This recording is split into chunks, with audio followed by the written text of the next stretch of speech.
প্রধানমন্ত্রীর রাজনৈতিক উপদেষ্টা মির্জা আব্বাসের সুস্থতা কামনায় আজ দোয়া মাহফিলের আয়োজন করেছে রাজধানীর ঐতিহাসিক club Mohammedan sporting club.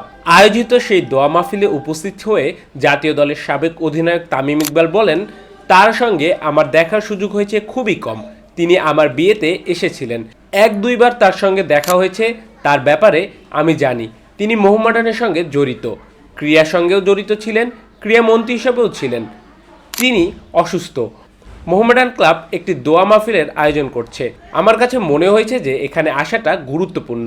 Mirza আব্বাসের জন্য দোয়া চেয়ে তামিম বলেন, আমি নিশ্চিত যে বাংলাদেশের সবাই যেটা লোকমান ভাই বললেন তার অর্থাৎ মির্জা আব্বাসের অবস্থা আগের চেয়ে ভালো। আমাদের সবার তার প্রতি দোয়া রইল। এ কারণেই আমার এখানে আসা। মোহামেডানের সঙ্গে কাজ করার ইচ্ছা প্রকাশ করে তামিম বলেন, আমি তো মোহামেডান টিমের সঙ্গে জড়িতই আছি। আমার সবশেষ হার্ট অ্যাটাক হওয়ার সময় মোহামেডানের হয়ে খেলেছিলাম। সংগঠন হিসাবে আমি আসলে তেমন কিছু চিন্তা করিনি। যদি মোহামেডানের এরকম কখনো মনে হয় যে আমাকে তাদের সঙ্গে নিলে এটা ক্লাবের জন্য ভালো হবে, তারা যে কোনো সময় ডাকলে সেখানে চলে আসবো।